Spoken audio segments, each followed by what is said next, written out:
Les quiero dar la bienvenida a todos y todas a la mesa número 4 de Migraciones y Fronteras. La modalidad va a ser así, hay 3 ponencias, pueden hacer preguntas en el chat mientras se hacen las ponencias, que van a ser leídas al final. La primera ponencia se llama Políticas Migratorias y Neoliberalismo, un estudio sobre el modelo migratorio aplicado en los años 2015-2019 y sus impactos en la población migrante boliviana, por Abril Carrizo. Así que Abril, cuando quieras, puedes empezar.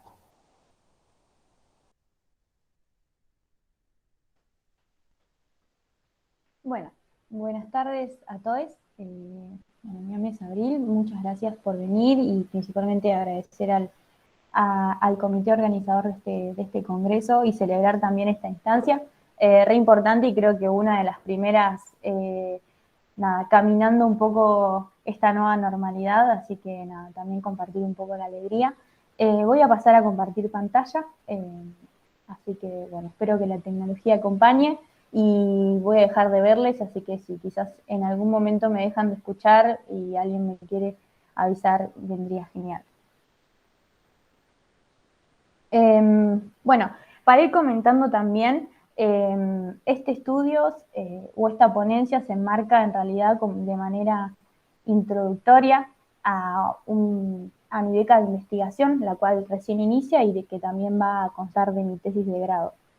La misma, bueno, como dijo Caro, se titula Políticas Migratorias y Neoliberalismo, un estudio del caso sobre el modelo migratorio aplicado en el periodo 2015-2019 y una iniciación de un análisis sobre los impactos en la población migrante boliviana, que luego este tipo de investigación se va a acrecentar y principalmente basarse futuramente en la realización de entrevistas y en el acceso a otro tipo de documentos. No sé si se ve bien la proyección, claro.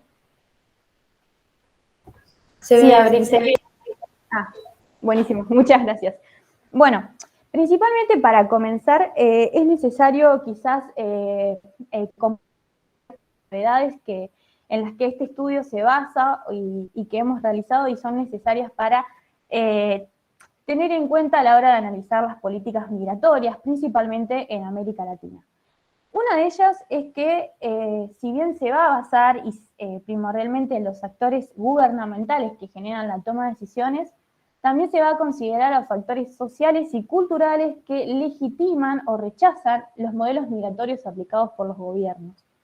En segundo lugar, también se va a considerar a los cambios políticos que no solo son entendidos como marcos normativos, sino que son mecanismos que reformulan el contrato social o la cultura en Argentina y también tensionan ciertas categorías xenofóbicas de discriminación y demás ya preexistentes a este periodo.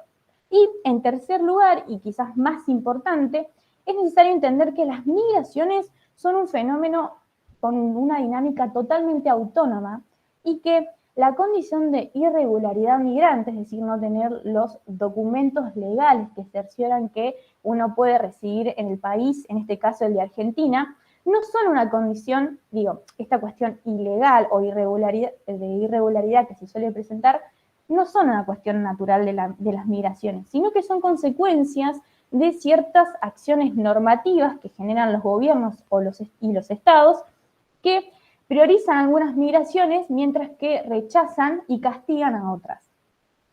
De este tipo de salvedades es que se va a parar este análisis, el cual se basa en el análisis del periodo 2015-2019, que es muy cercano a esta actualidad, aunque parece que pasaron 20 años luego de la pandemia. Es la última gestión en Argentina, precedente a la actual, y que va a estar inaugurada por la asunción de Mauricio Macri a través de la Alianza Cambiemos, quien a través de un balotaje con el 51,4% de los votos se consagra como presidente de la Argentina y va a inaugurar un nuevo tiempo, un tiempo neoliberal, con un gobierno que va a distinguirse con el gobierno precedente, quien buscaba la redistribución de la riqueza, favorecía y agrandaba el aparato estatal y generaba grandes inversiones en educación pública y salud pública.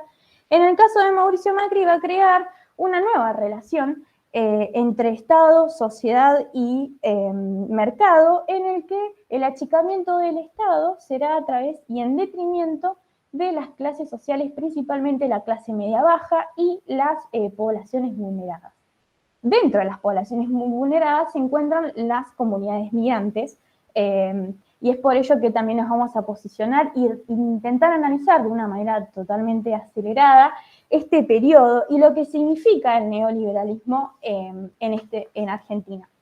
En ese sentido, para tener algunos datos, y quise traer quizás algunos números que suelen graficar mucho más fácil las políticas abarcadas, principalmente en 2000, para que entiendan, en 2019 la línea de pobreza llegó al 35,4% y la línea de indigencia al 7,7% de la población.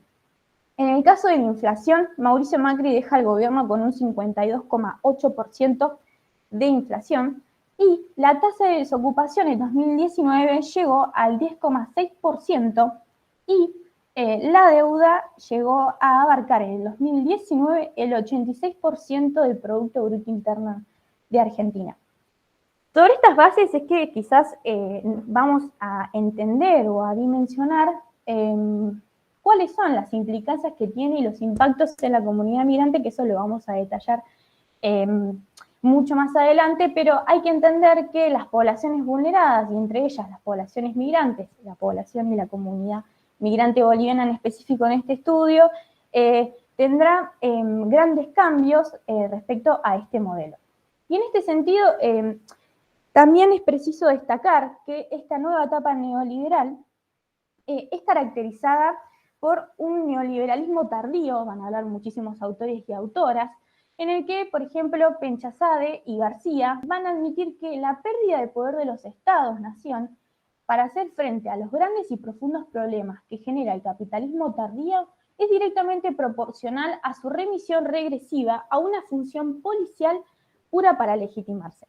Es decir, entrado el siglo XXI y los nuevos modelos de neoliberalismo tardío, con un capitalismo financiero en declive, un achicamiento de la legitimidad estatal, nuevas condiciones que erosionan al Estado, que es, bueno, la mesa 5 que viene a continuación sabrá muchísimo más de esto, sobre medios de comunicación, sobre tecnologías y demás. Bueno, impone esta nueva relación en achicamiento del Estado, a lo que Domecq lo va a denominar como un doble movimiento. Desde una manera donde va a identificar ciertos individuos como amenaza, como peligro, en este caso principalmente a los migrantes, y desde otro lado va a ofrecer protección o seguridad al resto de la población consideradas como víctimas. Y esta va a ser su fuente de poder, y va a construir entonces un gran chivo expiatorio por sobre los y las migrantes en Argentina.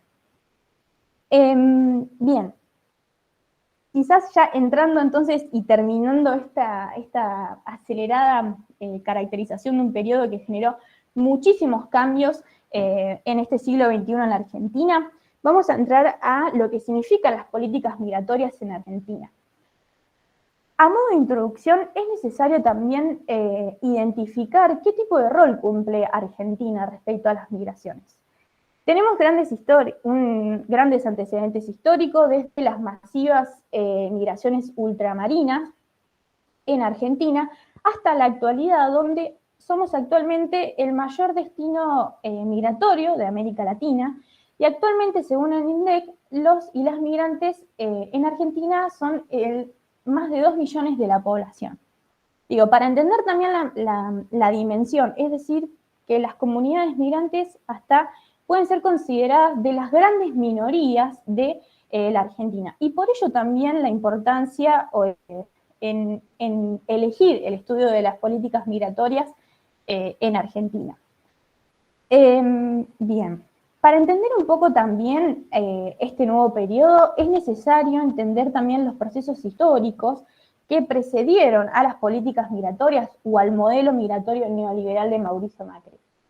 Bueno, ya sabemos que quienes preceden a Mauricio Macri es Néstor Kirchner y en consonancia también la presidencia de Cristina Fernández de Kirchner, quienes también fueron acompañados por un proceso regional post-neoliberal, o también podría llamarse como gobiernos progresistas en un contexto de no al ALCA, se va a generar el plan Patria Grande a través principalmente del Mercosur, quien va a ser un organismo que va a ejercer mucha fuerza en las políticas migratorias y va a mancomunar una nueva perspectiva de la condición migrante que se va a basar en el derecho a migrar y allí generar ciertas bases que en Argentina se materializaron con la ley 25.871.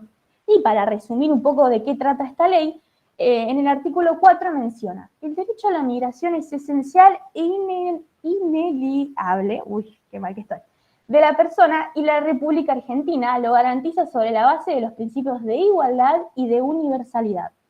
Y en este sentido también quizás rescatar muy rápidamente una de las mayores medidas y de grandes cambios de esta ley, que fue el Plan Nacional de Normalización Documentaria Migratoria. Recordemos que las comunidades migrantes en Argentina suelen tener una gran irregularidad documental. Y en este sentido, se crea este nuevo plan que lo que hace es territorializar la cuestión migratoria de alguna manera. Es decir, se van a descentralizar, y esto principalmente en la provincia de Buenos Aires y específicamente en el AMBA, donde los procesos de documentación y de regularización se hacían en el centro urbano y estos gobiernos lo que van a generar con este plan es una desterritorialización, al revés digo, una descentralización de los documentos, y van a comenzar a ir a las poblaciones más alejadas y generar también una cuestión a demanda, es decir, donde los y las referentes territoriales lo que hacían era relevar la situación de regularidad documentaria de los y las migrantes, y allí pedían el famoso camión del DNI durante estos años. A modo de conclusión, entonces, estos años de la Gran Patria Grande y de este modelo migratorio de la Ley 25.871, lo que va a realizar es poner en juego los recursos estatales para aumentar la condición regulatoria, a diferencia del modelo migratorio impuesto por Mauricio Macri, que lo que realizó fue una búsqueda sistemática de los migrantes irregulares. Esto generará un nuevo paradigma en Argentina a partir entonces de la asunción de Mauricio Macri. Esto genera un nuevo paradigma de seguridad. Recuerden lo que mencionaba anteriormente sobre el neoliberalismo tardío y esta erosión del Estado que busca legitimarse a través del aparato de seguridad en esta dualidad. Se van a generar discursos y nada, traigo porque fue ministra de Seguridad y es un actor muy relevante en este periodo, que va a decir: la Argentina es el país que tiene más presos extranjeros de la región. Y este es un discurso que no es nuevo en la República Argentina, pero que va a ser utilizado constantemente a través de los medios de comunicación y de las redes sociales, principalmente en Twitter, para comenzar a incentivar o darle voz a estas tensiones preexistentes en Argentina y legitimar un nuevo paquete de medidas que iba a realizar Cambiemos. En este sentido, se inaugura una política de la hostilidad que busca la lógica del crimen y del castigo. Ahora bien, una de las primeras preguntas que se hace en este trabajo es cómo se legitima también, ¿no?, este modelo y este cambio tan rotundo en la sociedad argentina respecto a las políticas migratorias, que es una interrogante que luego la podemos conversar porque da para largo y tendido el debate. Pero bueno, principalmente una de las primeras políticas que va a realizar Cambiemos en el año 2016 es la creación de un centro de detención. Este centro de detención proponía retener a los y las migrantes en situación de ilegalidad hasta que su situación se regularice. Esto generaba una gran zona gris donde no se sabía cuál iba a ser la duración, la pena, y esta zona gris y la libertad de los y las migrantes generaba una gran preocupación sobre derechos humanos. De esta manera, entonces, también se va a realizar luego en el 2017 el decreto de necesidad de urgencia 70. Cabe acá también hacer un ejercicio comparativo entre la ley que fue aprobada por unanimidad de las dos cámaras del Congreso con un decreto de necesidad de urgencia, y la pregunta es cuál era la necesidad y cuál era la urgencia para realizar un decreto a través del Poder Ejecutivo y no elevar el proyecto al Congreso.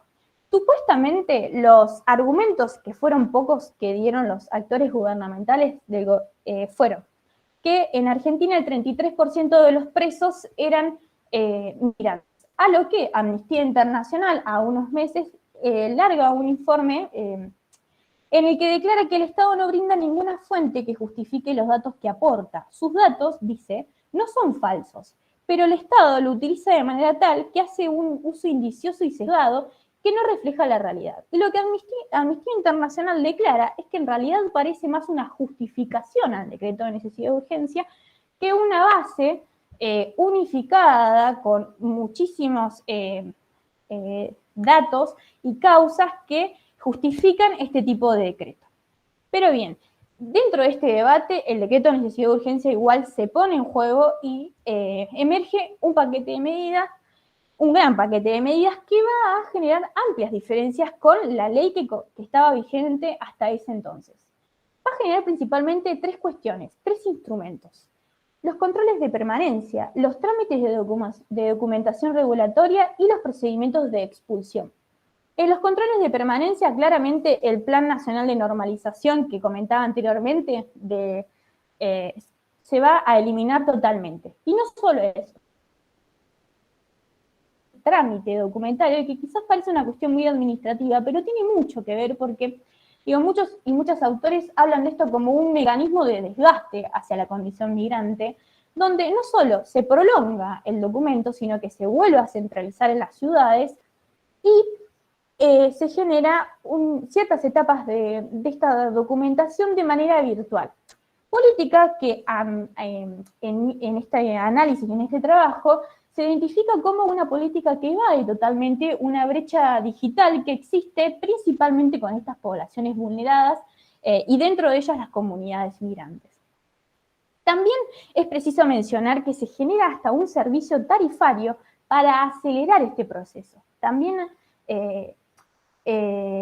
obstaculizando muchísimos más los recursos económicos de la gente que no podía pagar este servicio tarifario y prolongaba mucho más su situación. Y es necesario aclarar que mientras esta prolongación administrativa existía, aumentaban los controles de permanencia que no solo eran ejecutados desde la Dirección de Migración Nacional, sino que también eran acompañados por las fuerzas policiales. Que genera algunos casos que son muy interesantes de poder analizar, pero da para largo y tendido también ese debate. En ese sentido, también obviamente aumenta los procedimientos de expulsión de una manera casi que duplica la existencia de estos procesos. Lo que sí vamos a identificar con gran relevancia de todo esto es la unificación del umbral del delito. Anteriormente en la ley, quien tenía delitos graves como homicidio, como narcotráfico, no podía entrar y residir en nuestro país. Ahora bien, no solo esto, sino que ahora se unifica todo tipo de delito y cualquier antecedente penal, hayas cumplido la pena o no, o todavía no tenemos una sentencia, ya es justificativo de expulsión en la frontera y deportación nacional. Y en ese sentido nos preocupan, digamos, identificamos dos cuestiones. Una es que el hecho de de generar este rechazo a quienes todavía no tenían una sentencia por ese delito penal, genera y va en contra del derecho a la inocencia, que es un derecho de los y las ciudadanos. Y también que la unificación de este umbral lo que genera, por ejemplo, en perspectiva de género, y esto es muy interesante también a través de muchas entrevistas, que muchas víctimas de violencia de género no realizan la denuncia por este tipo y este riesgo a la deportación.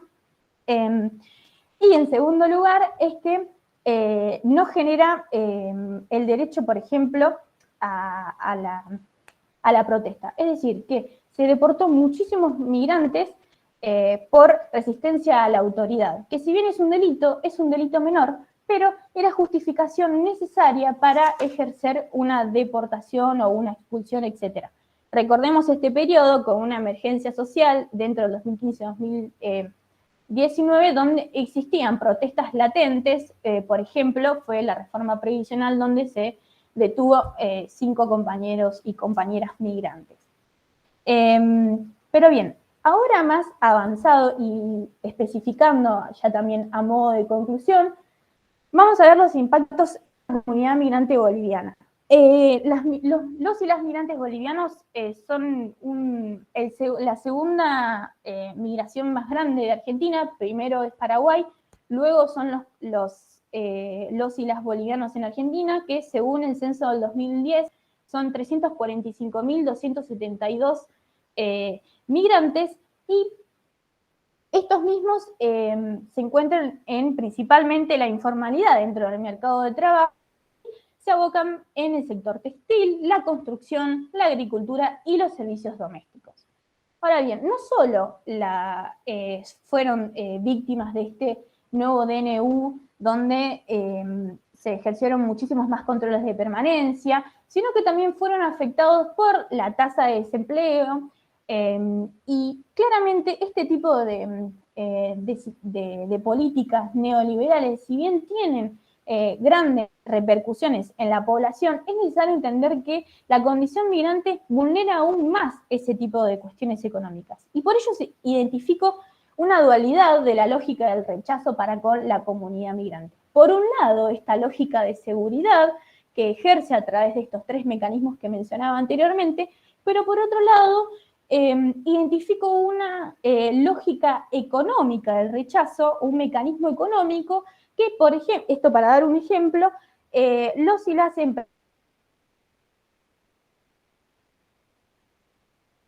empleados de manera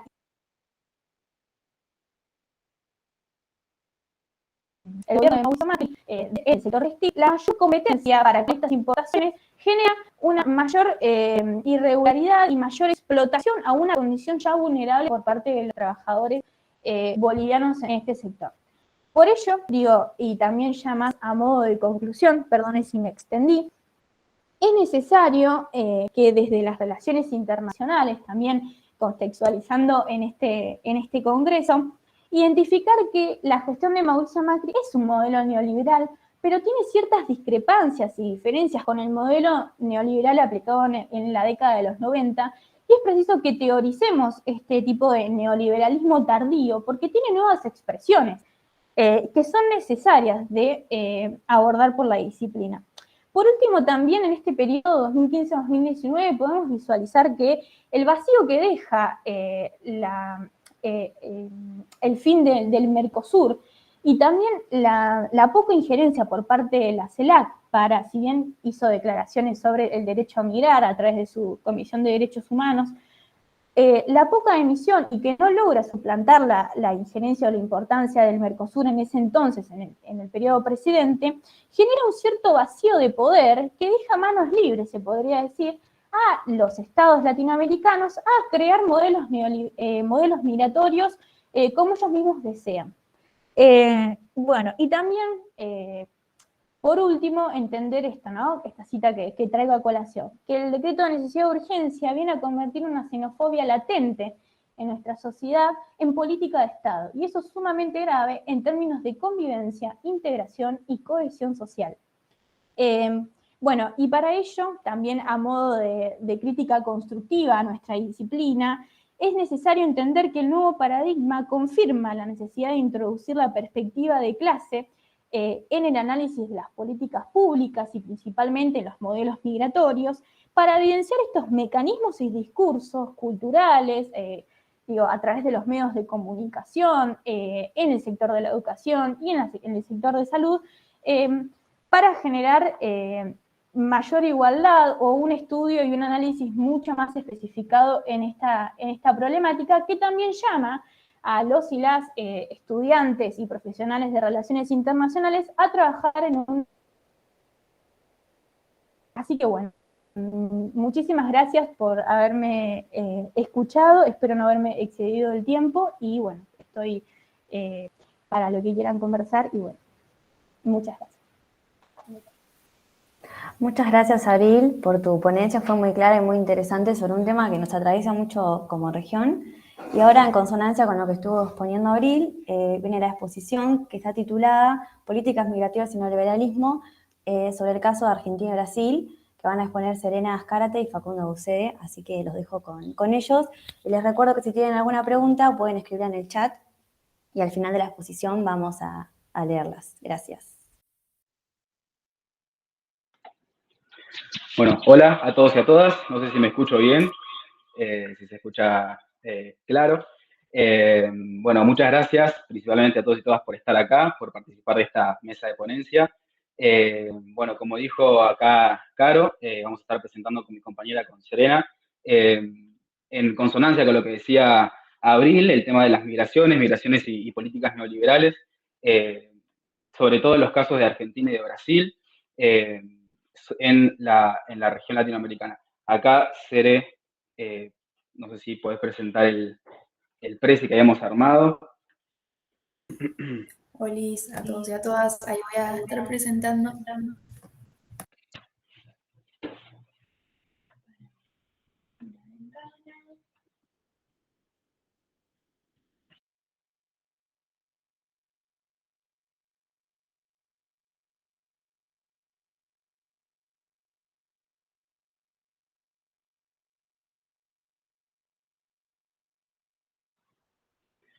Bueno, ahí no sé si se está viendo, si se está viendo bien. Ahí está. Bueno, antes que nada, como sabemos, las migraciones están arraigadas a nuestras sociedades. Las migraciones existen desde que las sociedades se han conformado. Y sobre todo, en los últimos 2 siglos, en Argentina principalmente, y en la región latinoamericana, se ha dado un proceso de migración bastante denso, sobre todo de Europa hacia los países latinoamericanos, allá por 1800, donde se entendía al proceso migratorio o a las migraciones del viejo mundo civilizado como una forma de traer hacia la región esa sociedad culta que se entendía en ese momento, y es por eso que desde el Estado Nacional se empiezan a financiar estos procesos migratorios que van a conformar las sociedades de 1800, y que nada, se tenía justamente esta concepción de una sociedad civilizada y culta que venía de Europa, que después vamos a ver a lo largo de los 200 años hasta la actualidad, que ese proceso migratorio se va a revertir y que en los últimos años vamos a ver un proceso migratorio intrarregional entre los países de Latinoamérica. Si bien la sociedad argentina actual y la sociedad latinoamericana presenta gran cantidad de migrantes europeos, hoy por hoy, según los datos del Mercosur y los datos de la Oficina de Migraciones de Argentina, entre el 85 y el 90% de las migraciones presentes en la región son migraciones intrarregionales entre países de Latinoamérica. Y justamente solamente un 1% son migraciones registradas de Europa. Ya desde un principio, y como vamos a hablar más al final de esta ponencia, hay en la Argentina y sobre todo en la legislación argentina una cierta xenofobia y una racialización de la migración que está desde los inicios, digamos, de la conformación del Estado Nacional, que incluso lo vemos en nuestra Constitución Nacional, en un artículo de la Constitución promueve la Constitución promueve la migración europea, totalmente jerarquizando las migraciones y dejando por fuera a los demás países, después de habiendo pasado tantas modificaciones a la Constitución, hasta el día de hoy eso no ha cambiado. Pero bueno, sin irme mucho, yo me voy mucho el tema a veces, así que quizás capaz que me voy y vuelvo. En los últimos años, como decía Auro en su presentación, en Latinoamérica han venido una oleada de gobiernos neoliberales, con políticas neoliberales, en los cuales han dado un retroceso a las políticas migratorias de avanzada que había tenido países como Argentina, como Brasil, como Uruguay. En el caso de Argentina, como decía Auro, la ley 25.871, la ley de migraciones sancionada en 2003, una ley que era considerada realmente avanzada para la región y que hasta incluso la ONU la ratificó como una ley que se podría convertir como el sur, digamos, de los países latinoamericanos para poder conformar una política migratoria realmente inclusiva. pero con la oleada de estos gobiernos neoliberales, vamos a ver cómo estos retrocesos vienen de la mano de ciertos factores que van a poner en juego una cierta racialización y xenofobia ante estas políticas neoliberales migratorias. En el caso de Brasil, en el caso de Argentina, que es el caso de estudio que tenemos en esta ponencia, por un lado tenemos el DNU 70-2017 en Argentina, que Auru ya lo explicó, así que no vamos a ahondar mucho en ese tema para no volver a lo mismo. Y en el caso de Brasil tenemos la Ordenanza Administrativa 666, que fueron dos políticas que estuvieron enmarcadas en una forma de sanción unilateral y sin previa discusión parlamentaria. Entonces, en muchos casos, y en el caso argentino, fue considerada una política anticonstitucional, inconstitucional, perdón, pero que de todos modos siguió rigiendo hasta no hace mucho, hasta 2020. A ver, no sé si puedes pasarla. Ahí está. Pero ahora bien, estas oleadas de políticas neoliberales y de políticas unilaterales tienen un fundamento, ¿no? Digamos, ¿cómo puede ser que estas políticas se den de cierta manera? ¿Cómo puede ser que estas políticas lleguen a ser legislaciones? ¿Cómo se permite esta jerarquización de la migración? Bueno, hay dos factores base que identificamos acá con mi compañera para que estas políticas sean posibles. Por un lado, vamos a tener el rol de los medios de comunicación, que desde hace ya varios años intentan imponer una cierta discriminación en cuanto a las migraciones, en cuanto en realidad a las migraciones latinoamericanas, en cuanto a las migraciones africanas, a las migraciones asiáticas. Siempre he tenido la concepción, digamos, europeizada de esta migración, que si bien es una concepción que viene de los inicios de la historia, como que decía, hasta el día de hoy sigue presente, ¿no? Esta idea de la Europa civilizada y la migración europea como digamos, primera que la migración latinoamericana. Como vemos, si podías pasarla, ahí va. Como vemos, el rol de los medios de comunicación van a tener la posibilidad y tienen la posibilidad de manipular el sentido común. Sobre todo ahora con las nuevas tecnologías y los nuevos medios de comunicación, es muy fácil poder manipular el sentido común y lo vemos cotidianamente desde el Estado Nacional, de los líderes de los Estados Nacionales, como vemos en los casos de Bolsonaro, con sus tweets anti-migración cuando salió del Pacto de la ONU, o lo vemos también por ejemplo, los medios de comunicación argentinos, los programas de televisión argentinos.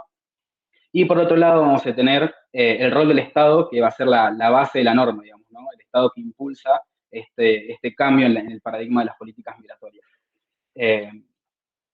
Ahí en la otra filmina. Bueno, acá hay varios ejemplos de los medios de comunicación. Ahí tenemos los tweets de Bolsonaro, tenemos una noticia de un medio de comunicación y tenemos también la placa que fue bastante conocida, la placa de Crónica que decía accidente en Flores, mueren 2 personas y un boliviano, en donde claramente se ve una discriminación y una racialización. Y en cuanto a esto, y para mostrar un poco más, tenemos un video que habíamos armado acá con mi compañera para mostrar, digamos, ejemplos como más crudos, digamos, de esta discriminación. No sé si desde el Congreso me lo pueden pasar.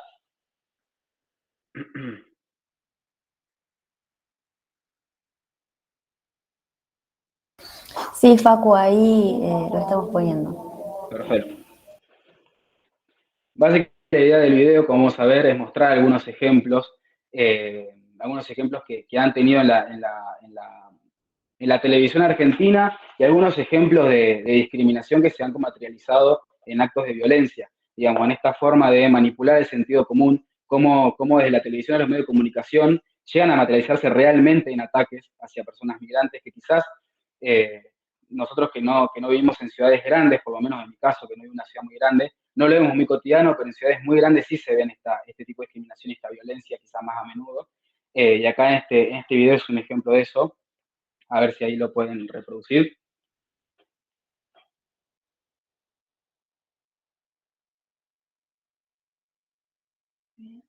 No sé si se escucha.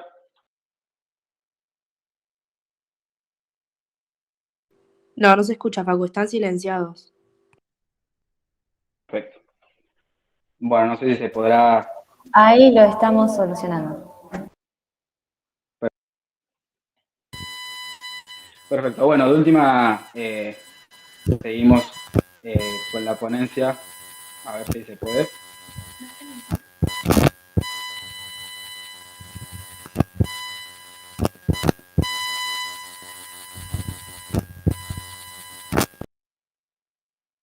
Bueno, no pasa nada. Seguimos con la ponencia para no perder más tiempo. Y de última después lo reproducimos. Pero bueno, básicamente lo que mostraba el video eran ejemplos de esta discriminación que se daba tanto en los medios de comunicación como en ejemplos concretos. Sobre todo a ver si dice, está presentando de vuelta el precio. Perfecto. Ahí va.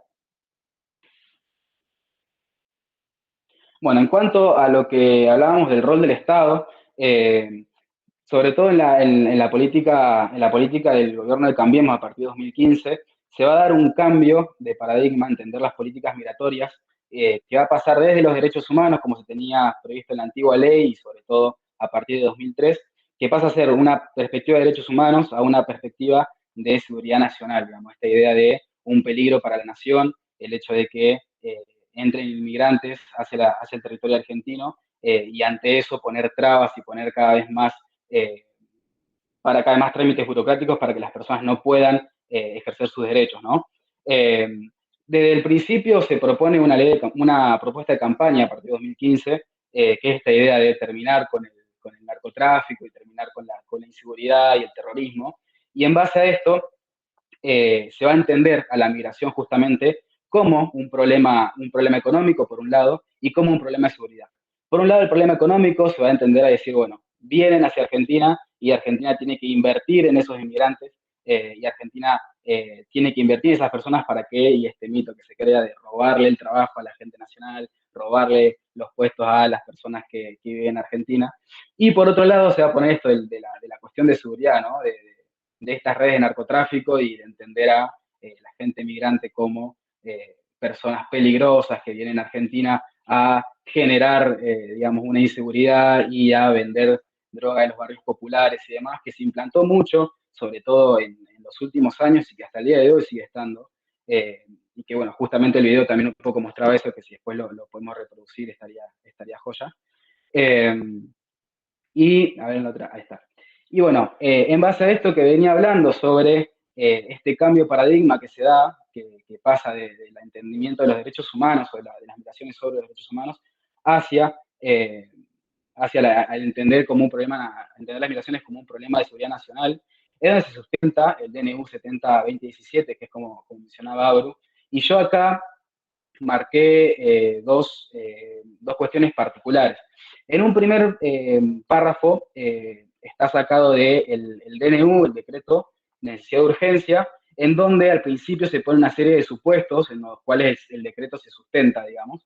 Y bueno, es justamente la medición que había presentado Auro, ¿no? Del 33% de las personas que están bajo custodia del servicio penitenciario eran extranjeros.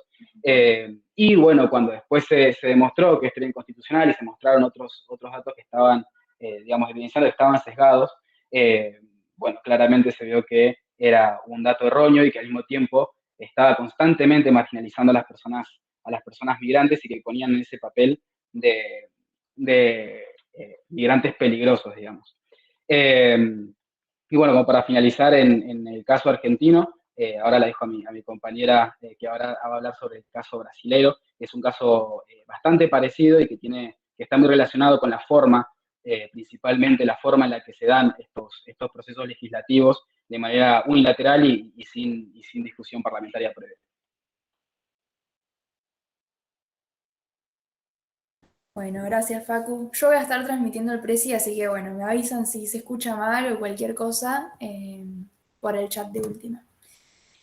Primero que nada, bueno, también lo que pasó en la región, como para contextualizar un poco, fue el avance del neoliberalismo. En el caso de Brasil es con la asunción del presidente Jair Bolsonaro, del partido social conservador. Entonces, lo que viene a proponer este partido es una tendencia conservadora y nacionalista, sobre todo en cuanto a las políticas migratorias.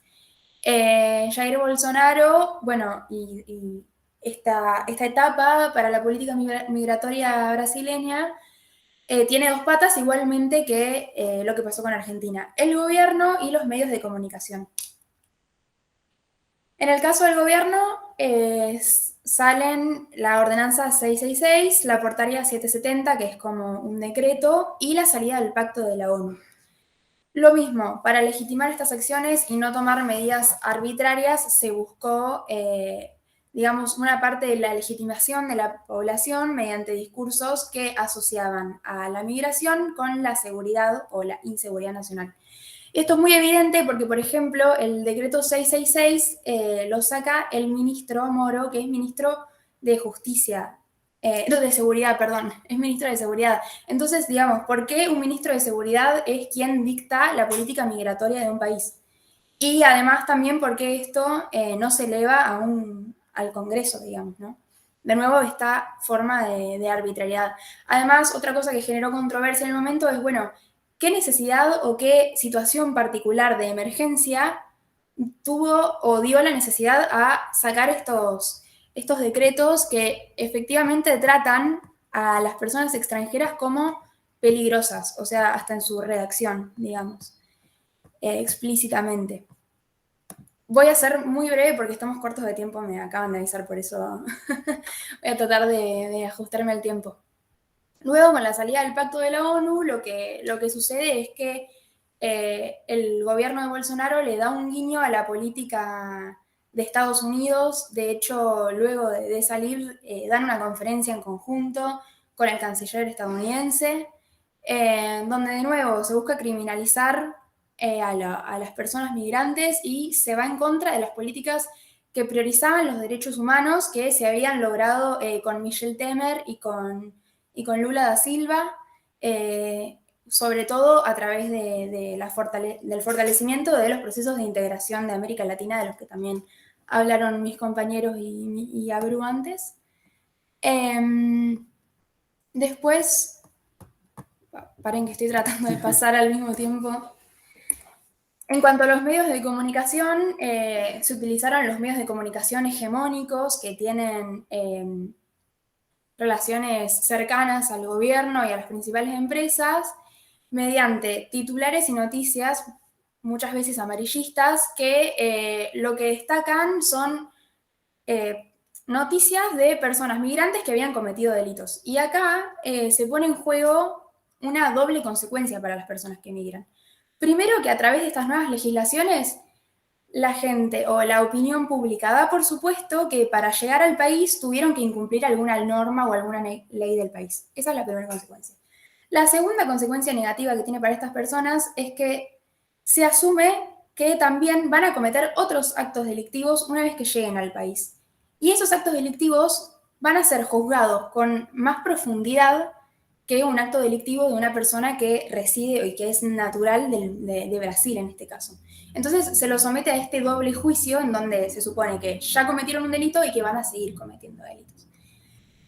Además, obviamente, lo que se vuelve a reforzar, a producir y a reproducir es un discurso en el que se nota la relación entre la seguridad nacional y las migraciones, cuando las migraciones en realidad las entendemos desde nuestro trabajo como un derecho humano. Y además deben darse en el marco de otros derechos humanos que deben garantizarse a la hora de emigrar. Paren que vuelvo al presi. No, ya está. Queríamos, bueno, por último, dar una conclusión porque nos están apurando. Estamos quedando sin tiempo. Sí, no pudimos mostrar el video tampoco. Facu, ¿querés ir con la conclusión o querés que vaya yo?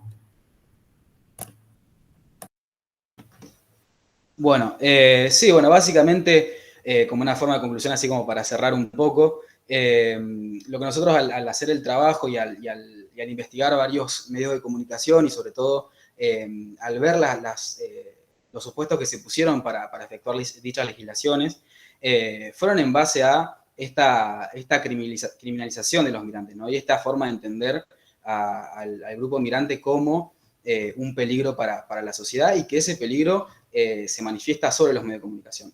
Digo, una forma de entender también cómo actúan y cómo funcionan hoy por hoy muchas de las legislaciones que se presentan es en base a esto, ¿no? De cómo la opinión pública cambia dependiendo de los medios de comunicación y en base a qué medios de comunicación informan y de qué manera. Las personas que migran desde hace mucho tiempo y aunque haya barreras hoy, van a seguir migrando hoy, mañana, pasado, y hasta que no haya una política migratoria que sea realmente inclusiva, esa situación no va a cambiar, digamos. Es como tapar el sol con las manos, digamos, imponer una legislación migratoria que suprima derechos y que al mismo tiempo le lleva a las personas a un laberinto de actos burocráticos y de trámites y demás. Lo que va a hacer es que haya más personas que entren al país de manera irregular, de manera insegura, por pasos fronterizos no habilitados, por pasos fronterizos en los que tienen que acceder en formas que son realmente peligrosas, en los cuales mucha gente muere, digo, pasa en la región latinoamericana y pasa en todo el mundo, ¿no? Pero, digo, los pasos fronterizos no habilitados son realmente pasos que son muy difíciles, que llevan muchos días y que hasta incluso esa esperanza de tener una vida mejor se convierte, digamos, en un calvario que muchas veces no llega a su fin por el simple hecho de no tener la posibilidad de entrar a un país. Digo. ¿Y en base a qué se basa esta política migratoria? ¿En base a qué el sufrimiento de estas personas? Que son personas, digamos, estamos hablando de personas, de seres humanos, de personas de Brasil, de personas de Uruguay, de Chile, de Venezuela, no estamos hablando de papeles, de un trámite que hay que llevar a la oficina de migraciones, presentarlo y listo, digamos. Cuando se sientan a discutir sobre políticas migratorias, se pasan por arriba un montón de estas situaciones, ¿no? El entender a la migración realmente como un derecho humano y no como un problema que hay que atacar, sino como que hay que tratar de manera responsable y de manera realmente inclusiva. El tema, digamos, las migraciones está atravesada por un montón de particularidades y un montón de aspectos que está interesante poder tratarlos. Los medios de comunicación quizás muchas veces afectan, pero no los vemos, porque eso lo que tiene los medios de comunicación, que están, pero muchas veces no nos damos cuenta, porque estamos tan acostumbrados a estar rodeados de eso, que bueno, que claramente, como vemos, afectan a la opinión pública y afectan a muchas personas que intentan pasar al país para tener una mejor calidad de vida.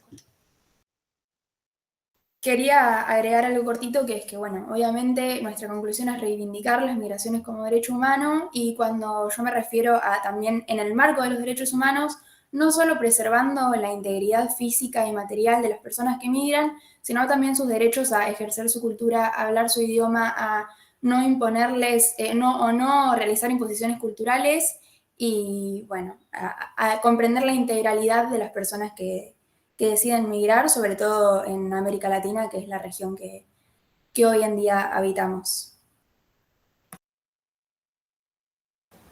Bueno, primero que nada agradecerles por la exposición y también decirles que, bueno, no podemos pasar el video, así que les pedimos disculpas, es un problema técnico, pero nada, esta mesa, como todas, ir a YouTube del Congreso, y ahí en la descripción del Congreso vamos a dejar el video para quien quiera ir a verlo pueda, así que nada, quédense tranquilos por eso. Así que nada, muchas gracias. Y ahora con la última... hay una pregunta, perdón, se me estaba pasando, hay una pregunta acá que hizo Sandro, que dice, respecto a la migración europea, ¿es porque Argentina siempre consideró a Europa como una sociedad que aportaría desarrollo y civilización al país, o hay otras razones, además de eso? Sí, a ver, desde los orígenes, desde el principio de la construcción del Estado-Nación argentino, siempre hay un arraigo a la cultura europea. Primero porque fuimos colonia por mucho tiempo, hasta que nos independizamos. Incluso después de independizarnos, las relaciones eran directamente con el viejo mundo, digamos. Y realmente los primeros líderes argentinos entendían a Europa como una nación civilizada. Y estaban directamente relacionados con Europa, incluso dejando por fuera muchas otras relaciones exteriores con otros países. Y principalmente, en un primer momento, viene desde ahí. Porque sí realmente entendía, digamos, y ahí podemos ver un montón de planes y políticas que vienen desde los primeros gobiernos oligárquicos hasta 1900, se ven esta cierta tendencia a direccionar las políticas migratorias, hasta financiar políticas migratorias de Europa. porque claramente se entendía que Europa era la nación civilizada, la nación que tenía la posibilidad de progresar en materia de producción y trabajo, que claramente vemos en la práctica que le salió medio mal, porque los primeros migrantes europeos fueron los que conformaron los primeros movimientos obreros que tanto le costó mantener a los gobiernos oligárquicos de 1900 sobre todo. Entonces se entendía esa visión hasta que después cambia básicamente, incluso después con la ley Avellaneda, si no me equivoco, a partir de 1900 se impone, digamos, esta idea de, bueno, todo inmigrante europeo que venga a distorsionar el orden público, qué sé yo, se lo expulsaba sin previo aviso. Después va cambiando esta concepción, también porque a lo largo del mundo hay una concepción, digamos, de una raza blanca superior. Digamos, existe eso, más allá de que suene raro y que suene un poco crudo, existe porque lo vemos a diario, y hoy por hoy en Argentina es una sociedad racista, es una sociedad que realmente tiene actos de violencia racista, porque, por ejemplo, vemos cuando nos vamos a la playa, a la costa argentina, vemos mucho más, o por lo menos la gran mayoría de personas que van a la costa argentina, hay una cierta tendencia a quizás ver inmigrantes de otros países que no sean europeos de mal modo, están mal vistos, digamos, cuando vienen a venderte algo. Yo he visto muchos actos de violencia con esas personas que te intentan vender, no sé, una pulsera o lo que sea, porque son trabajos son trabajos de artesanías y demás que no los vemos en migrantes europeos, digamos, porque hay esa tendencia a discriminar. Es por eso que, por ejemplo, vemos mal la migración boliviana y no vemos mal la migración, no sé, polaca, digamos, no vemos una discriminación a la gente que viene de Europa. Y eso es algo cultural y que se impone, digamos, tanto de la cultura occidental como en la cultura misma del principio de la historia, digamos. Hay muchos factores y se puede por eso direccionar y entenderlos desde muchos aspectos, digamos, la antropología estudia mucho esto, la sociología estudia mucho esto, la parte cultural y la parte más racial existe, y básicamente esa es la razón ahora, más allá de que indirectamente no lo hagamos, digamos, no entendamos que, o por lo menos nosotros entendemos que cierta migración está jerarquizada sobre otra, pero sí existe, digamos. No sé si me expliqué, creo que me fui medio como por todos lados, pero bueno. Bueno, yo quería agregar algo cortito, y que por ahí también se pusieron otros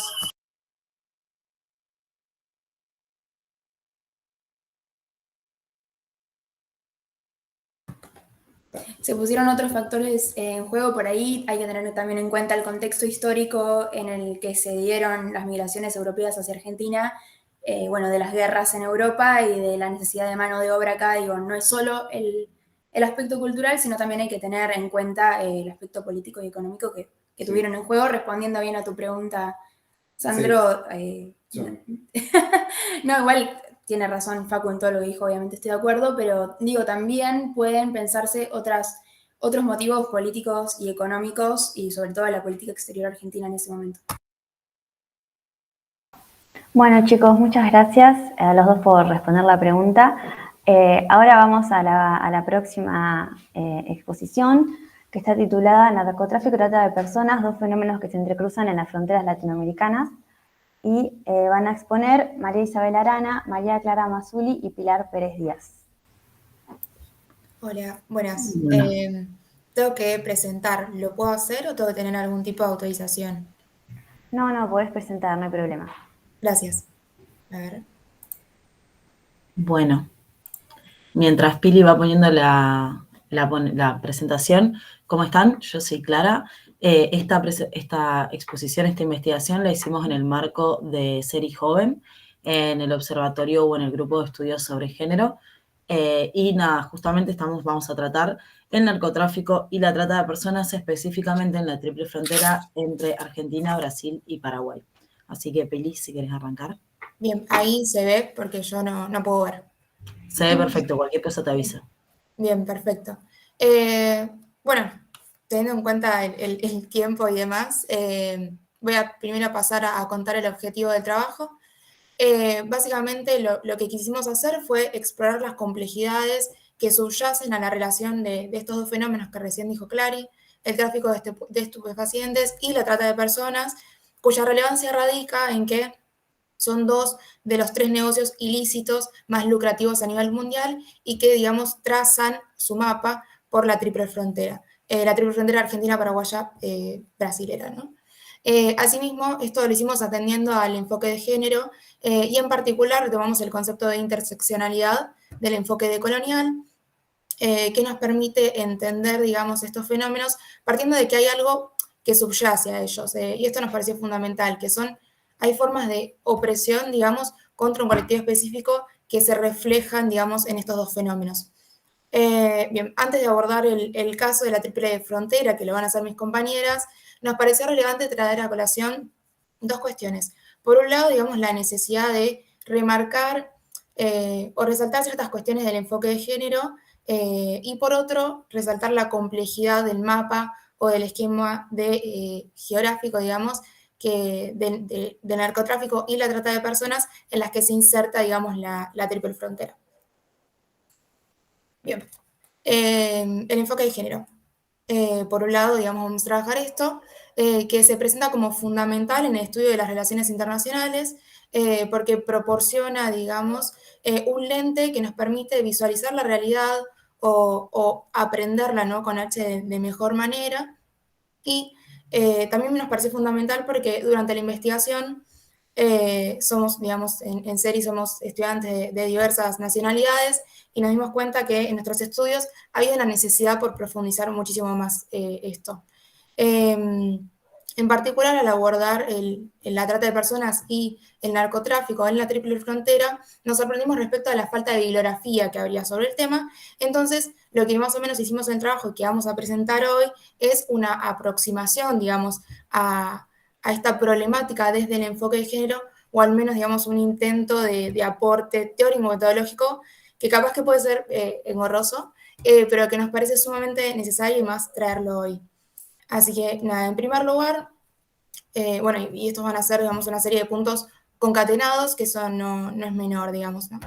Bien, en primer lugar, el enfoque permite dar cuenta de que hay condiciones estructurales en las que se da el fenómeno, ¿no? Hay una estructura patriarcal que determina las relaciones sociales y su dinámica y que se conjuga y al mismo tiempo se articula con las condiciones económicas en cada país. Entonces, de esta manera debemos atender a un particular, digamos, que sería la estructura patriarcal, la particularidad que sería las condiciones de cada país, en universal, que sería la estructura patriarcal. Es de señalar que, bueno, se relaciona tal vez un poco lo último con lo que cerró la exposición anterior, que es que estas estructuras son históricas, ¿no? Si bien nosotros vamos a ver la actualidad, es necesario, digamos, dar cuenta de que hay ciertas cuestiones que las anteceden y que en el caso de la triple frontera se visualiza en el rol cultural, económico, social y político asignado en particular a las mujeres. Bien, en segundo lugar, estas relaciones sociales se materializan y se visualizan en estructuras legales, pero también las ilegales, ¿no? El narcotráfico y la trata de personas tienen una lógica de funcionamiento y construyen una red de acción ilegal que es determinada de tal forma por instituciones estatales. Entonces, mencionar que en la triple frontera, los actores, por ejemplo, veíamos, hay actores estatales que de alguna u otra forma, digamos, ya sea,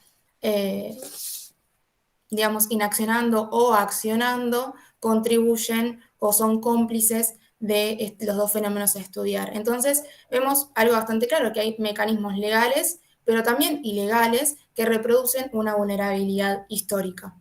Y en consecuencia, ya para terminar, digamos, la cuestión del enfoque, vemos que el enfoque de género nos permite realizar una lectura reivindicadora y al mismo tiempo profundizar en los sujetos que son potenciales objeto y objetivo de los dos fenómenos, ¿no? Entonces, cuando nosotros realizamos, digamos, la investigación, pero con el recorrido bibliográfico, pero también de fuentes que ahora mis compañeras capaz que van a profundizar un poquito más, visualizamos que son principalmente mujeres empobrecidas, racializadas, o que incluso, para hablar un poco del tema que estaba hablando anteriormente, migrantes o incluso refugiadas que pertenecen a colectivos de LGTB, en particular trans y lesbianas, son, digamos, objeto y nuestro sujeto de estudio. Por eso es necesario tener en cuenta una serie de áreas constitutivas, como van a ser género, orientación sexual e incluso, digamos, etnicidad, que determinan a los sujetos que están atravesados por contextos espaciales y temporales. Y en ese sentido, y ya por eso termino, pero vimos un desafío, ¿no? Porque, digamos, nosotros establecemos este punteo que creemos que es necesario tener en cuenta, pero no dejamos de ver, digamos, un cierto obstáculo.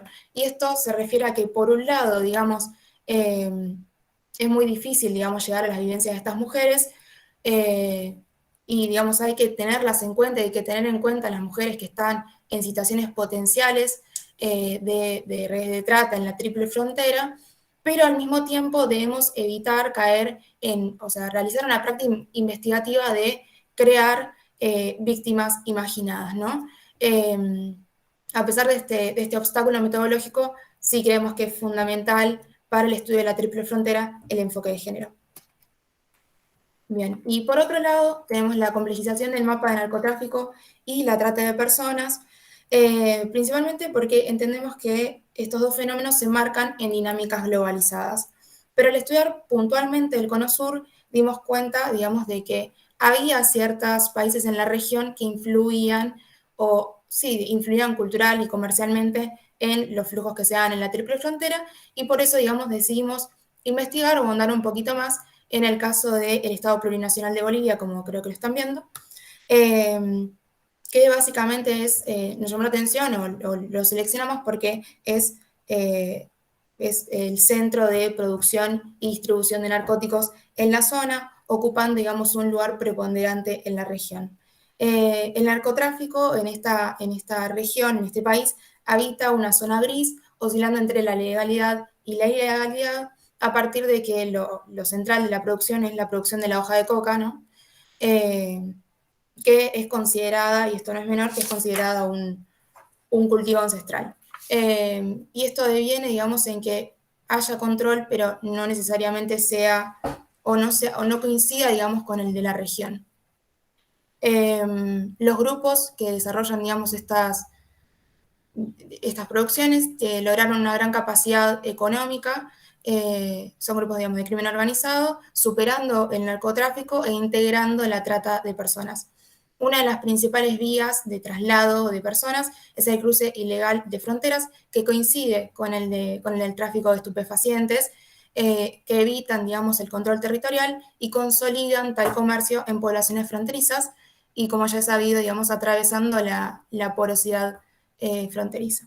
Entonces, lo que vemos básicamente es que hay una posibilidad de acumulación de poder económico que, junto con la debilidad del accionar del Estado de desarticular el crimen organizado en un país, produce que se agudicen otras formas de crimen organizado, como lo es justamente la trata de personas, que afecta mayoritariamente, y esto no es menor, porque esto lo vemos con el enfoque, que afecta especialmente a los sectores más vulnerabilizados, como son las mujeres, pero también como son los niños y las niñas. Justamente la importancia de Bolivia, digamos, en este esquema del narcotráfico y la trata de personas no radica solamente en la producción, sino también es un distribuidor de estupefacientes que se ve, digamos, privilegiado por la posición geográfica, influyendo en la construcción y perpetuación de lazos socioculturales, económicos y políticos que luego se ven reflejados en la triple frontera. Bien, con eso le doy paso a mi compañera. Sí, ¿qué tal? Bueno, nada, antes de seguir, justamente tenemos que precisar bien cuáles son los conceptos que vamos a trabajar: narcotráfico y trata de personas. Cuando hablamos del narcotráfico, sabemos que, sobre todo desde el fin de la Guerra Fría, ha constituido, junto con el terrorismo, una de las nuevas amenazas a la seguridad nacional y un fenómeno del nuevo mundo globalizado. Entonces se vuelve, un fenómeno de inmensa complejidad porque es global y amenaza la seguridad nacional de los distintos estados y a todos distintos. Entonces, el narcotráfico en América Latina se constituye fundamentalmente también por los mercados que significan los países desarrollados, los países centrales. y eso estimula la producción, traslado, comercio de narcotráfico desde América Latina hacia los países centrales. Entonces, es como un problema que es relativamente, por así decirlo, nuevo que enfrentan nuestras sociedades para poder enfrentarlo, o sea, para poder trabajarlo, y se entremezcla con la trata de personas, que según el protocolo de Palermo, que voy a leer el nombre porque es muy largo, el artículo 3 del protocolo para prevenir, reprimir y sancionar la trata de personas, especialmente de mujeres y niños, que complementa la Convención de las Naciones Unidas contra la Delincuencia Transnacional, define, Pili, si querés pasar a la otra diapositiva, por tiempo, acá está.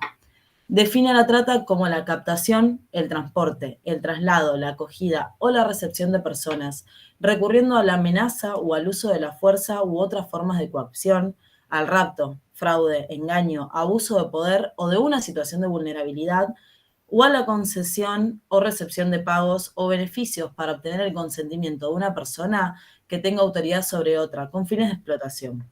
Esa explotación puede incluir, como mínimo, la explotación de la prostitución ajena u otras formas de explotación sexual, los trabajos o servicios forzados, la esclavitud o las prácticas análogas a la esclavitud, la servidumbre o la extracción de órganos.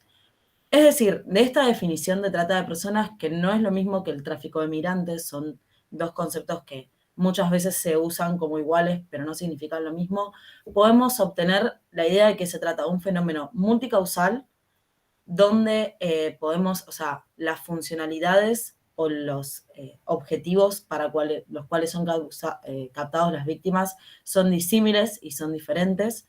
Alguna puede ser, como dijimos, la explotación sexual, otro es el trabajo forzado, se da mucho en minas, bueno, en producción de narcóticos y otros, y también va a ser fundamental hacer hincapié, como dijo Pili hace un ratito, en la vulnerabilidad. Si bien es un fenómeno multicausal, la vulnerabilidad de los seres humanos es fundamental para que se dé la trata de personas. Y es como una metamorfosis de lo que era la esclavitud clásica, y se encuentra que se tienen 4 fases de la trata de personas. El primero es la captación, luego viene el traslado y la acogida, la llegada al destino final de la víctima, y cuando se puede blanquear, insertar en la economía legal, por así decirlo, el dinero proveniente de los servicios prestados por las víctimas. Entonces, lo complejo, mientras estábamos investigando, es, ok, tenemos narcotráfico, tenemos trata de personas, ambos ocurren en la triple frontera, ¿cómo los podemos relacionar? ¿De qué manera se vinculan estos dos fenómenos que son de los más rentables del crimen transnacional organizado? Porque son muy complejos.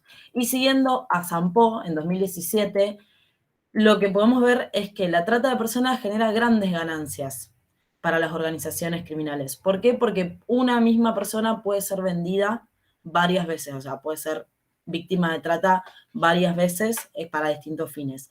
Y encima de estas grandes ganancias se complementa con otras organizaciones ilícitas, como el narcotráfico. Entonces, una persona víctima de trata de personas puede ser quien facilite, como tiene contacto con los clientes cuando es para explotación sexual, quien facilite la mercadería, es decir, lo ponen para vender. También puede ser utilizado como mula para el traslado o el transporte de mercancías entre fronteras o en aeropuertos. Y asimismo también puede ser que una persona, o sea, despojada completamente de su humanidad, y ahí teniendo en cuenta el enfoque de derechos humanos, despojada completamente de su humanidad y convertida en objeto de mercancía, sea primero vendida con fines de explotación sexual y luego, con el paso del tiempo, vaya como a lugares con menores requerimientos y termine siendo vendida para el trabajo, la explotación laboral, sea para la servidumbre o sea para justamente plantación o producción de trata de personas. Entonces, la relación es que son dos crímenes que se complementan, dos fenómenos que se complementan y que pueden aumentar las ganancias con la mezcla de los mismos. Ahora paso la palabra a Isabel, que nos va a contar un poco de la normativa y demás.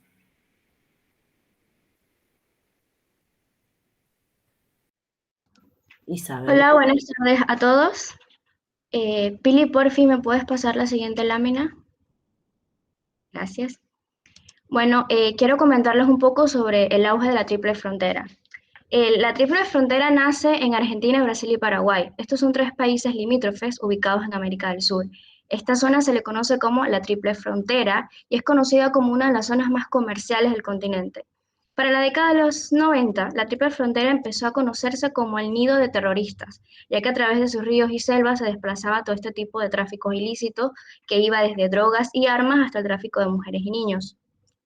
Debido a este contexto geográfico, estas 3 zonas funcionan como un corredor para que estas operaciones ilegales se desplieguen. No solo es el foco del crimen organizado, sino que además representa una de las áreas más importantes para la región porque tiene muchas características geográficas, económicas y sociales, sin mencionar la existencia de todos los recursos naturales que poseen. Por lo cual, debido a este gran tráfico de personas y bienes, se presenta como un polo de atracción tanto nacional como internacional y se escapa del control del Estado, como poder aplicar las leyes para los países limítrofes, como que se sale de las manos de cada uno de estos estados. ¿Cuáles son las ventajas de comercializar para la triple frontera? Por favor, Pili, me pasas la siguiente lámina. Gracias.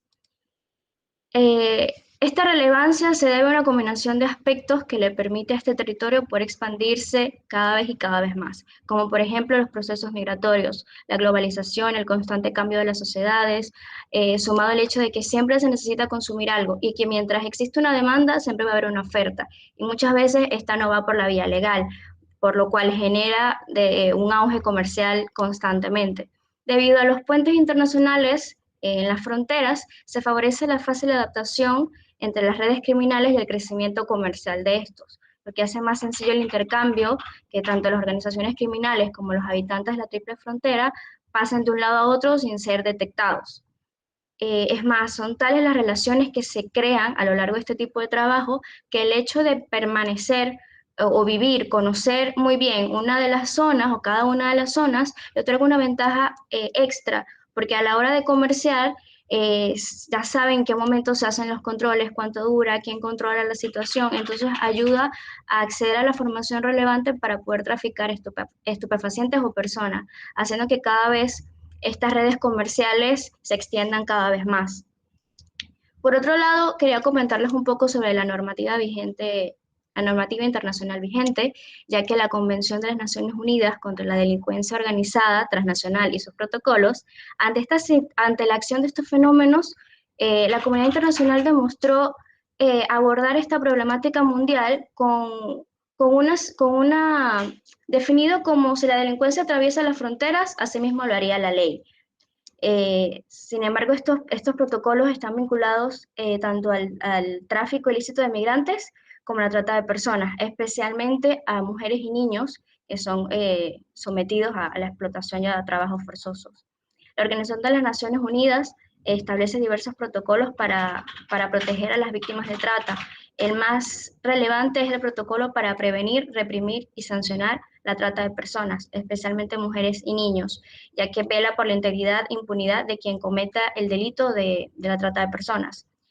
También se encuentran otros instrumentos vigentes al respecto, como la Convención sobre la Eliminación de todas las formas de discriminación contra la mujer, la Convención sobre los Derechos del Niño, el Protocolo Facultativo de la Convención sobre los Derechos del Niño. Este se encarga está vinculado con la venta de niños, la prostitución infantil y la utilización de niños en la pornografía. También está el convenio del Consejo de Europa sobre la lucha contra la trata de seres humanos y, bueno, muchos otros instrumentos que se encargan de esta problemática. En cuanto al tráfico ilícito de estupefacientes, las Naciones Unidas conforman un marco legal internacional que son conocidos como la Convención Única sobre Estupefacientes, el Convenio sobre Sustancias Psicotrópicas y la Convención contra el Narcotráfico Ilícito de Estupefacientes y Sustancias Psicotrópicas. A continuación los dejo con mi compañera que va a explicar un poco sobre los fenómenos relacionados con la situación actual en pandemia. Sí, bueno, ya cerca del final, como todo, o sea, la pandemia cambió nuestras vidas y estos fenómenos también se vieron modificados o tuvieron un impacto con las consecuencias de la COVID-19. Como sabemos, la la pandemia generó que se impongan restricciones a la movilidad y o sea, cuarentenas forzosas y demás. Si bien esto parecería que a primera vista va a ayudar a combatir el crimen transnacional organizado, en realidad lo que hizo fue aumentar las vulnerabilidades de las víctimas, siendo que descendieron la cantidad de denuncias, sobre todo sobre trata, y se volvió más difícil para las personas que capaz las pocas posibilidades de contacto que tenían con el afuera se terminaron borrando, y también permitieron que, como el narcotráfico y la trata de personas son fenómenos, sobre todo narcotráfico, considerados de demanda inelástica y que van mutando permanentemente, se adaptaron rápidamente a las nuevas tecnologías, explotando el boom que hubo con Internet y lo que es la explotación vía redes o vía Internet. Entonces, este incremento en la desigualdad, incremento en la pobreza que trajo la crisis de la pandemia, lo que hace es acentuar aún más la vulnerabilidad de las potenciales víctimas y hace que estos fenómenos nuevos se hayan adaptado y hayan salido, por así decirlo, de alguna manera como más fuertes, entre comillas, en vez de debilitados, que sería lo que se tendería a pensar debido a las restricciones a los movimientos. Y bueno, eso sería prácticamente todo. Ahora vamos a hacer unas conclusiones como para cerrar. Si quiere ir mi compañera. Bueno, en primer lugar, es evidente que analizar estos fenómenos es importante como analizarlos de forma independiente, pero es importante seguir como indagando y profundizando los estudios, porque de no hacerlo sería opuesto a obviar lo empírico, lo fundamental de esta investigación. Sí, y asimismo, digamos, vimos, digamos, que se enmarcan en fenómenos globales, pero tienen particularidades dependiendo, digamos, del área geográfica, ¿no? Influyendo de manera determinante en la triple frontera. Por eso es que podemos ver la importancia de problematizarlos desde una perspectiva latinoamericanista. Y asimismo también es fundamental el enfoque de género, dado que permite analizar las vulnerabilidades de los sujetos y analizar de manera crítica la normativa existente, el rol de cada Estado y las posiciones de los gobiernos frente a este doble fenómeno. Sí, entonces lo que no tenemos que perder de vista es que hablar de estos temas es hablar de derechos humanos que están siendo constantemente violados y vulnerados. Entonces, como investigadoras, investigadores y futuras o futuros profesionales de las relaciones internacionales, sentimos que tenemos la responsabilidad de investigar estos temas y buscar políticas públicas integrales que puedan brindar opciones y ayudar a las potenciales víctimas. Así que de eso iba un poco nuestro trabajo. Muchas gracias. Muchas gracias. Bueno, muchas gracias, chicas. La verdad que muy buena la exposición, muy clara. Incluso para mí, por ejemplo, que no sé mucho sobre el tema, fueron muy claros todos los conceptos. La verdad es muy interesante y adhiero a lo que dicen de que necesitamos trabajar y estudiar esto con una perspectiva de género y también latinoamericanista, porque es algo que nos atraviesa a nosotros y es algo sobre lo que nosotros tenemos que investigar. Así que bueno, muchas gracias. Ahora en el chat les dejo el link de la mesa 5, que es de tecnología y Big Data, que ya comenzó. Y también les recuerdo que, bueno, todo esto va a estar subido a YouTube del Congreso, por si lo quieren volver a ver o si lo quieren compartir para que alguien más lo vea. Así que, bueno, muchas gracias y nos vemos.